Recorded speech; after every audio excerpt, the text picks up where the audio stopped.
I only have two expectations for this movie. Actually, let's make it three.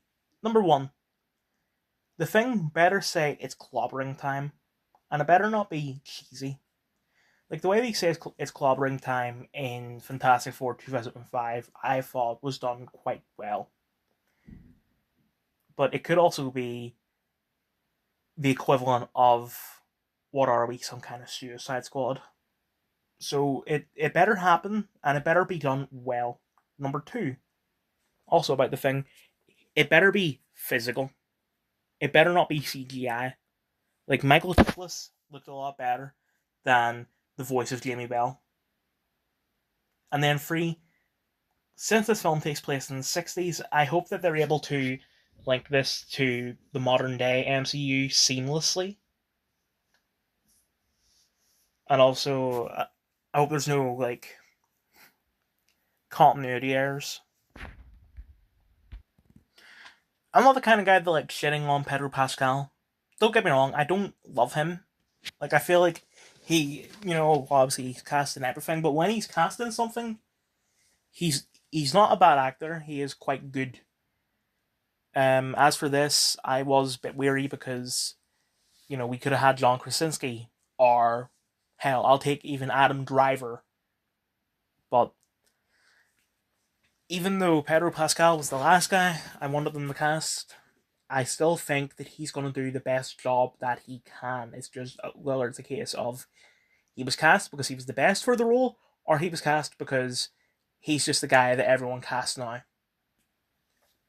Um, as for this one little scene that I've seen, I think Vanessa Kirby is doing a good job as Sue Storm. Pedro, mm, mostly it's just the fact that I look at him and I'm thinking he looks more like, I don't know, Gomez Adams than Reed Richards. Call me racist if you want. I don't care. I was hoping that the voice would be kind of 60s ish without being too 60s ish. But I'll take what we're getting. Um, yeah, I'm not a fan of this look. It's not as bad as the CGI one from Fantastic Four 2015, but it is nowhere near as good as Michael Chiklis. If I had to say, like, if I had a scale and a 0 is Jamie Bell and a 10 is Michael Chiklis, I would give this a 4. Also, I'm not a fan of Ebon Moss-Backrack's voice in this. When I heard that he was cast, I thought, I understand it because when you're casting the thing, you need two things come first. Number one, he needs to be from New York, and number two, he needs to be Jewish. And as far as I know, Ebon Moss-Backrack is both of those, but he doesn't have the. He has the gentle side, I guess, but he doesn't really have the intensity. I think they've already said it's not going to be an origin story, but this makes it seem like it will be. But I mean, even if they don't outright show the origin, but they still talk about it just to give exposition. That's arguably worse because I mean, if you take a look at something like Spider-Man: Homecoming or Captain America: Civil War, you know they never, as far as I remember, explain anything that happens with Uncle Ben or anything like that because you already know it. And yet, the Fantastic Four, they're not as well known as Spider-Man. They don't have as many films or shows or whatever, and those films aren't as well respected as the Spider-Man films. But this is the fourth adaptation of Fantastic Four, technically, because there was one in the 90s. So just when you have that many, do not continue doing the origin story because people already know. And for the people that don't know, get in the fucking loop. Like this is 2025. We don't need to explain all this shit to you anymore. Just get in the fucking loop. It's simple. Also, I thought that they were just gonna have that mustache on Pedro just for that one like dinner looking scene, but no, it seems like he's gonna have it for the entire film. Having stubble is one thing, but having that mustache on Reed Richards, it just like why? It doesn't look good, and it's just feeling the Gomez Adams vibe I'm getting. I feel like there's already so many Twitter accounts that will have screenshotted this particular frame, shot, whatever, and post it on their Twitter, being like, "Look how bad Fantastic Four looks from this one screenshot," and everyone's gonna repost it and all that. Don't get me wrong, I don't think it looks good, but it's not as bad as these people are gonna say it is. Because when you have the powers of Sue Storm and you're adapting it to live action, now don't get me wrong, I've never seen any of the other adaptations of Fantastic Four. I've never seen the Anne Griffith one. I've never seen the Miles Teller one. So I don't know how they did it. But when you have powers like that, it is hard to do it in live action because mostly because it's invisible. So you can either show it and it's not going to look that good, or you don't show it and most of the time the shots are going to look goofy. Like I can already see Sue Storm hitting someone with her invisible power, and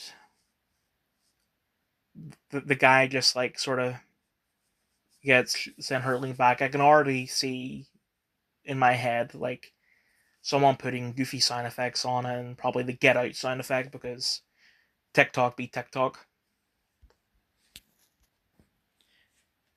As I just said, I have not seen the other Fantastic Four films, but I'm aware that Rise of the Silver Surfer had Galactus as the villain, and they didn't really actually show Galactus. It was either he was just surrounded by like a fog or something like that, or he was the fog. I'm glad we're actually getting to see Galactus rather than just what they did previously. Um, and okay, yeah, it's I can't.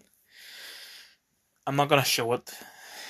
I'm just gonna assume that you've seen what the costumes look like. I get this film takes place in the '60s, but you can do something that takes place in the past, something that is a period piece, and have the costumes look good. Like there was an episode of Superman and Lois that shown when Superman and Lois met for the first time, and the costume that he wore, yeah, it looked a little goofy, but it worked well. Say what you will about the rest of the show, but it worked really fucking well, even though that only takes place in a roughly around the early to mid 2000s. And I don't remember what the costuming looked like in X Men First Class, but that film took place, and I'm pretty sure the exact same year as this film, and the costumes look great. So I just what's up? Like, if I had to describe this trailer in one word, it would be goofy. So I'm a bit concerned, but if I had to give the trailer a rating out of 10, it would be a 6, but it's a high 6. It's closer to a 7 than a 6. It's closer to a 7 than a 6.5. It's a very, very high 6, but it's not a 7. I just want to make that very clear. So I'm concerned, but it doesn't look that bad. I want to look at the comments, see what other people think. Okay, this guy's excited. Um,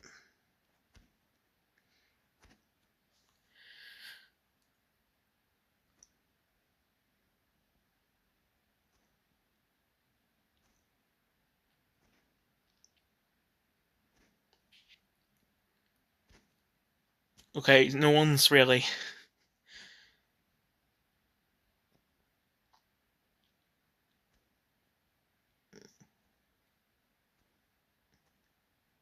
Huh. Well, I'm glad that people aren't being negative about it.